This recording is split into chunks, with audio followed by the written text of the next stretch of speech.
This is without a doubt the most detailed affinity chart you'll find on the internet. This will be crucial knowledge for deck optimization in Illuvium. My name is Najaf, and I'm a professional ranger. Like all of you, I crash landed here in Illuvium with nothing. Join me on my journey as I capture and train Illuvials as I battle my way to the top. You're watching Najaf Plays Journey Through Illuvium. I've been out here for a while now, patiently waiting for a chance to catch a Lura. It'll fit in perfectly with my Earth in Nature deck.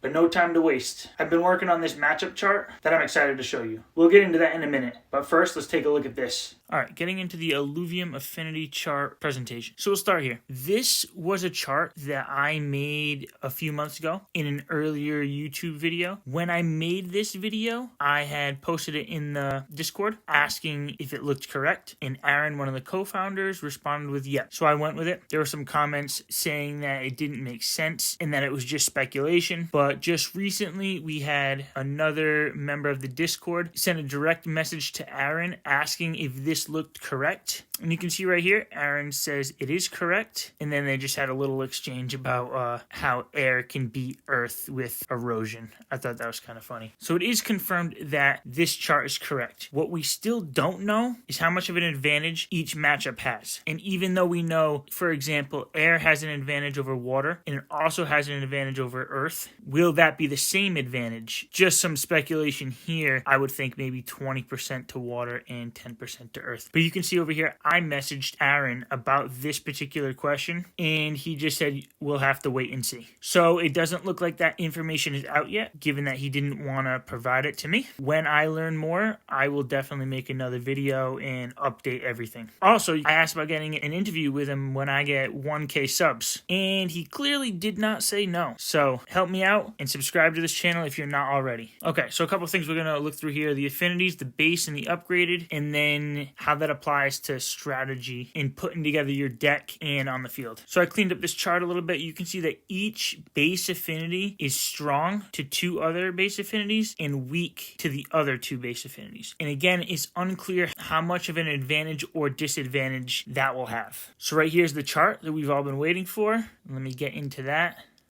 So we're about to get into the full chart I made, but this is how I came up with those numbers. This chart right here is just a spreadsheet version of this right here. You'll see that water has an advantage over earth and fire and a disadvantage from nature and air. Let's say, for example, let's see how steam matches up against inferno. So the two parts of steam are water and fire, and the two parts of inferno are both fire. So if I find water here, I go across to fire, we get a +1. So there's going to be a +1 here, +1 here. And then if I go to fire, I go over to fire, and these are both zeros. So down here, this is going to be 2 + 0 = 2. So on the chart I'm about to show you, if this calculation comes out to a number greater than 1, it'll have a plus for an advantage. If it is less than 1, it'll have a negative for a disadvantage. And if it comes out to 0, then it'll just have a colored space. Okay, so here's the chart. So first I just want to show you how this chart works on the numbers program. It's actually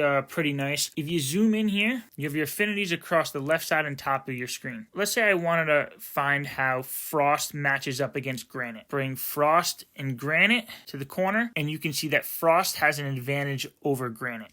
Now another quick example, let's say we want to see how mud handles fire. So we'll bring mud up to the top, fire up to the top, and you can see right there, mud has an advantage over fire. And we'll do one more real quick here. Let's say we want to see how spore handles inferno. So again, we go up to spore, we go over to inferno, and it has a disadvantage to inferno. I'll make a deal with you. If this video gets 50 likes in the next 24 hours, I'll post this spreadsheet into the Illuvium Discord. I have 2 more columns, and I labeled them skill and neutral. The neutral column shows what percentage of matchups do not have an advantage or a disadvantage. disadvantage. And the star rating under the skill column basically shows how well you need to understand the matchups in order to be successful at this game here. So you see in the notes down here, I'm very confident that advantages and disadvantages are correct. What we don't know is to what degree or what percentage or how much of an advantage or disadvantage each of these have. And I'll be updating this spreadsheet when that becomes more clear. Also, when you're looking at that skill column, the lower the skill, the better that alluvial is going to be for the front line. It's going to be more tanky because it's going to have less disadvantages. And the high skilled ones are the ones that have a lot of disadvantages but also a lot of advantages. So those will be more of the riskier plays, which should probably be more in the back line. And I like to think of this game as poker. It's about risk management. It's a numbers game. If you have the correct matchups and you're placing your alluvials in the best possible spots, the numbers will play out in your favor. So here you'll see a chart that I came up with. The best way to approach deck building is to stick with one of these lines going across. So I'm throwing this clip in after the initial filming, but I just wanted to clarify. For this section, when I'm talking about water, I mean water and maelstrom, and same with any of the other affinities, so fire and inferno. And I didn't just make this up out of thin air. I'll explain it real quick. So let's just go an example with the top line here. Your primary affinity, water, will be strong to earth and fire, but it'll be weak to nature and air.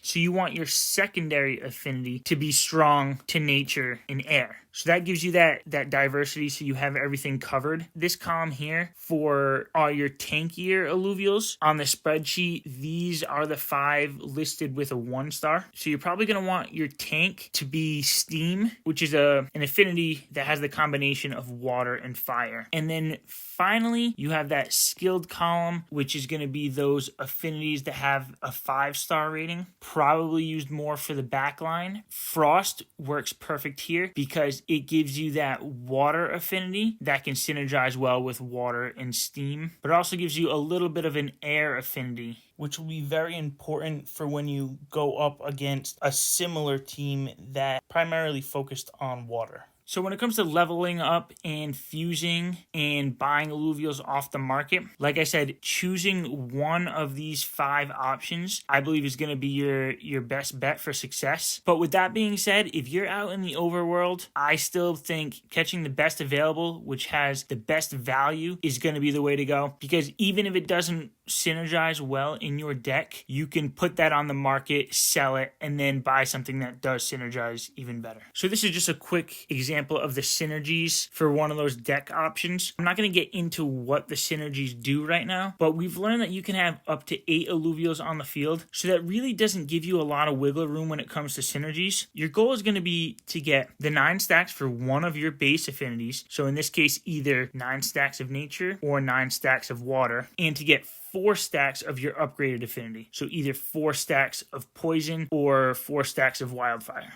Getting 4 stacks of an upgraded affinity, I believe, is going to be difficult to achieve, but even getting 3 stacks is going to work very well here. You'll have to find the perfect balance. Too diverse and synergies won't be effective. Too synergistic and you'll end up in matchups that are nearly impossible to win. Those who understand this concept will be successful in this game. But that's it for now. Thank you for joining me on my journey through Illuvium.